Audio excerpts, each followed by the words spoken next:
What's up, guys? This is Black Otaku, and look, I'm a little pissed off, and look, I gotta look, Sonic fans, we need to talk, okay? Look, Sonic Mania was dope.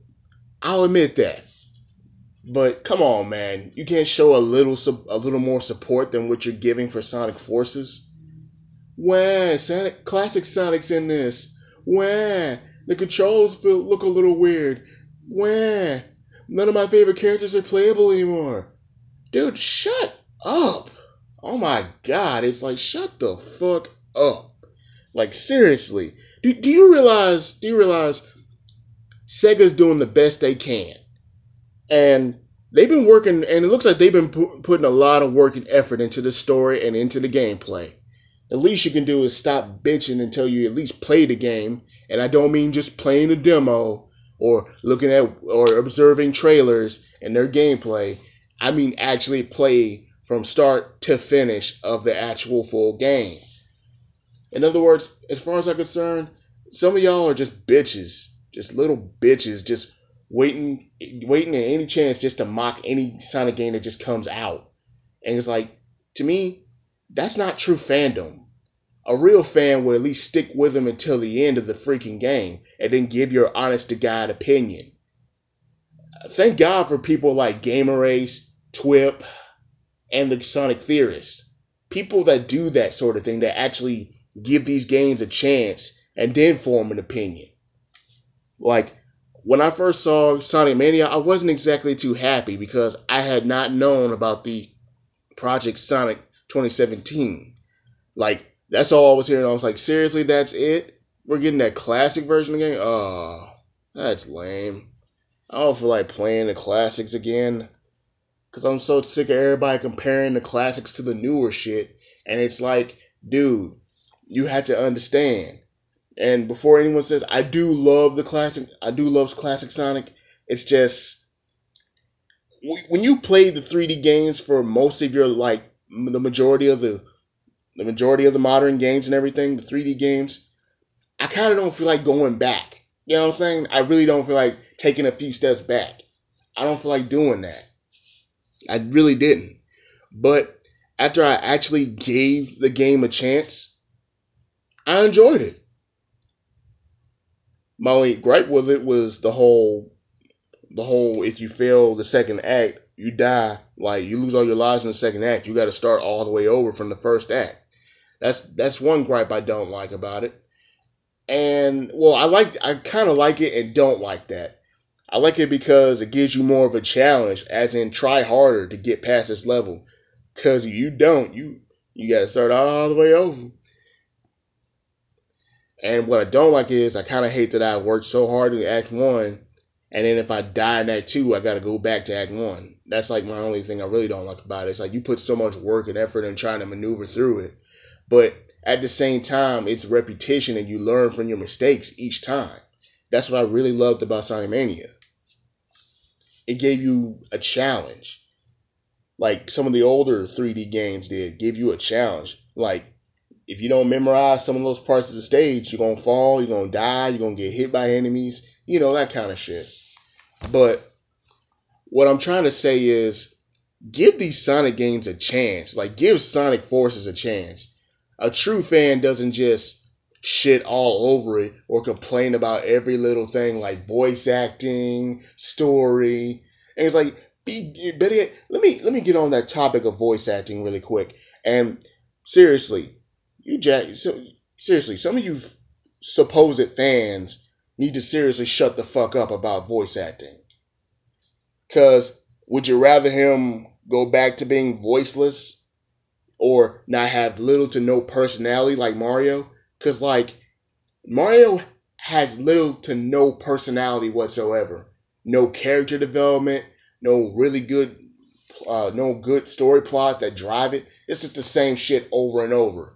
And some of these Nintendo fanboys need to just come to terms and just admit that your boy Mario is getting old. At least Sonic games actually change it up a bit. Sure, the Chaos Emeralds are are pretty much the MacGuffin of everything, but you had to admit, with the voice acting, it's like with the voice acting and giving these characters personalities and character development, you had to admit that these games are a bit better because of it. It's like at first I couldn't really sync up with Sonic until Sonic Adventure 1 and 2 came out. And I was like, oh my God, me and Sonic are a little similar. Or a little bit similar. Or we have the same gung-ho attitude when it comes to going and exploring new places. But think about this. Just think about this. If you're a true blue Sonic fan, then why are you wasting your time and just expecting everything to fail?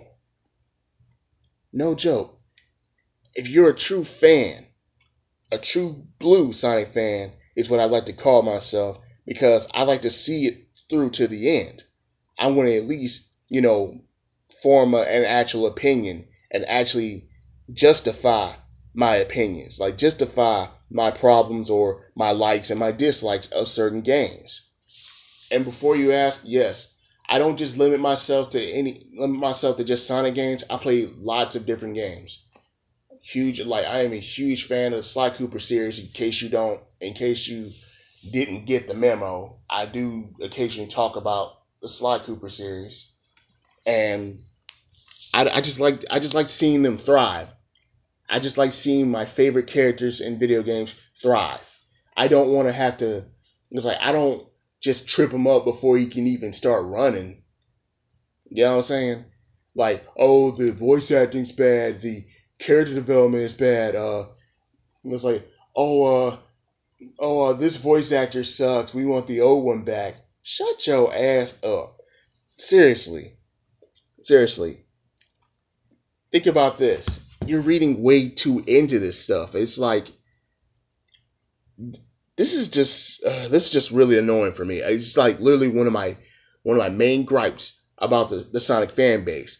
It's because of fans like that really divide everybody up, that really splits everybody up. When we all really want to see a good Sonic game, we all really want to see Sonic thrive again. And these two games this year are clearly the ticket to getting him to where he needs to be, or just one or two steps into the right path, the right way. And for all the people wondering what happens after Sonic Forces, don't worry too much about it. Give Sega a little time. And that's one thing that we need to start doing.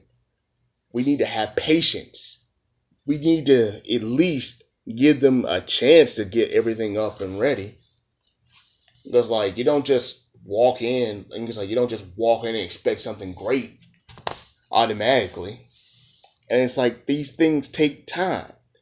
And it's like Gamer Aces was actually right. That's one of the biggest problems with the Sonic fan base. Lacking patience. And that's just one thing we need to just fix. And he's like, oh, that was a great game. I want to know right now. That's the problem. That's the problem. We need to stop that way of thinking. And the only reason why Mario seems to be beating us or beating Sonic nowadays is because of because of those fans that like to just drag his name through the mud. Like, you're so busy focusing on the negative that you don't look at the positives. Like, take Sonic Unleashed, for example. I'll admit, I didn't really like the Warhawk stages very much, but I still enjoyed the game. And if I had to give it a rating from 1 to 10, it gets a 7. And that's me being 100% honest. Generations deserves a 10. A 9 or a 10 in my book.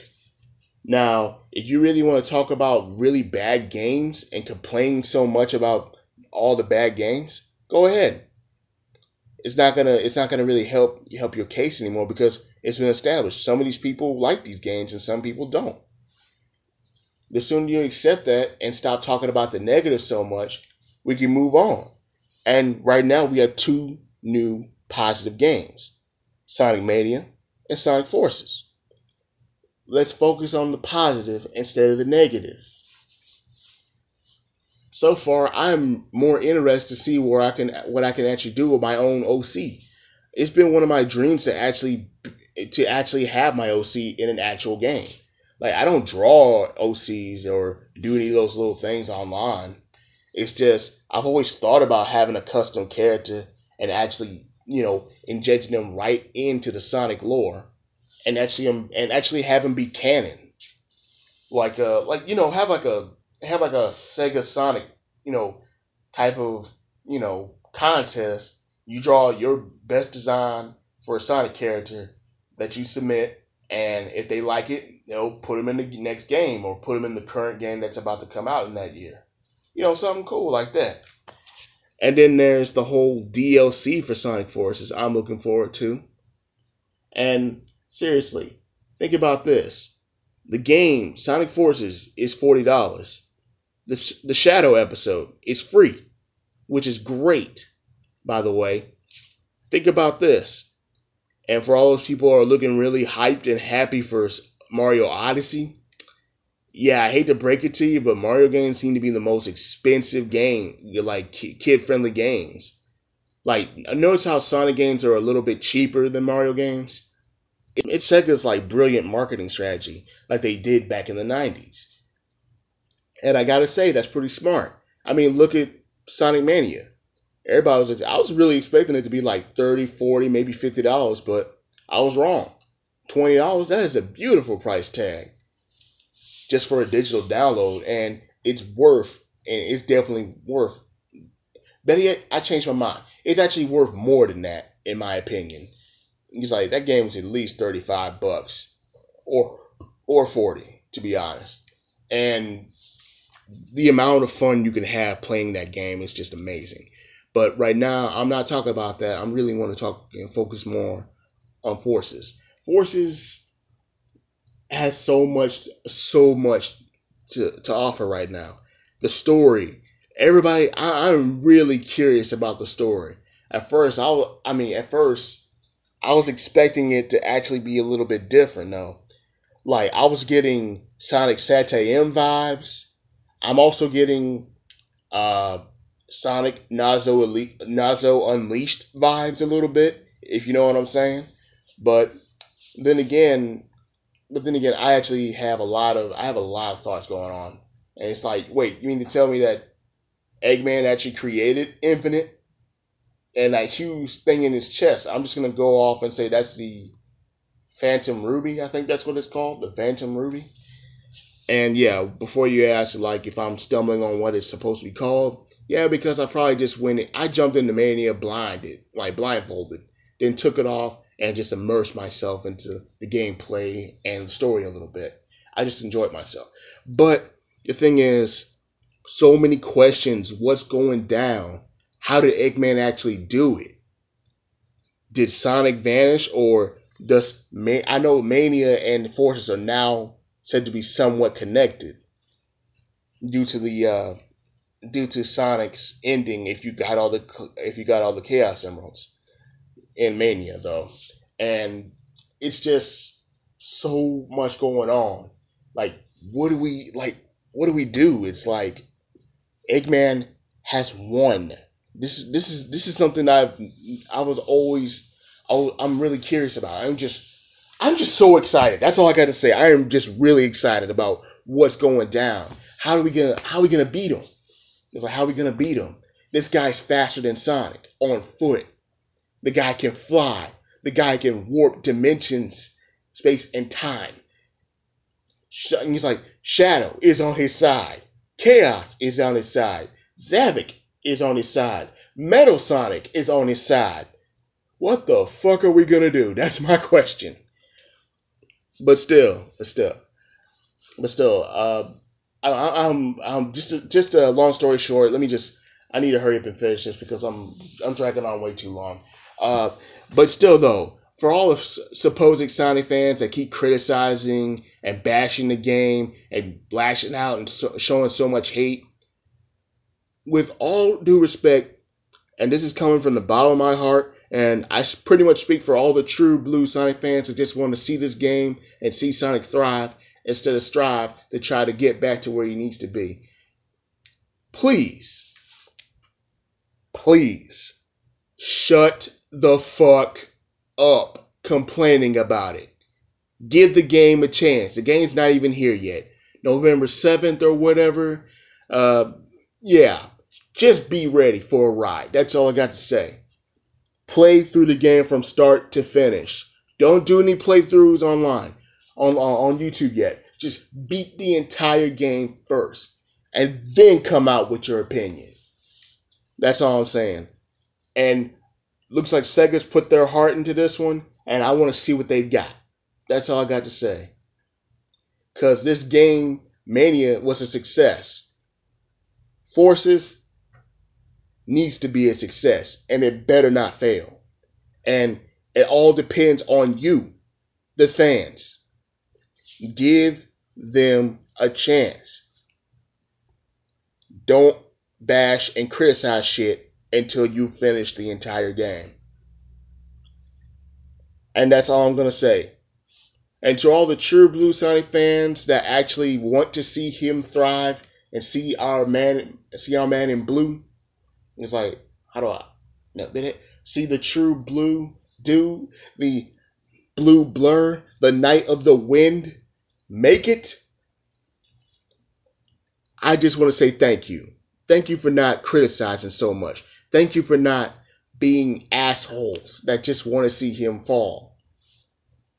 And to Ego Raptor that plays nothing but bad games, seriously, stop. You're not helping the Sonic fan base. Not one bit. Also, and to IGN, really, you guys are hypocrites, biased hypocrites. Fuck you. Fuck you. This is Black Otaku signing off. Stay safe, stay awesome.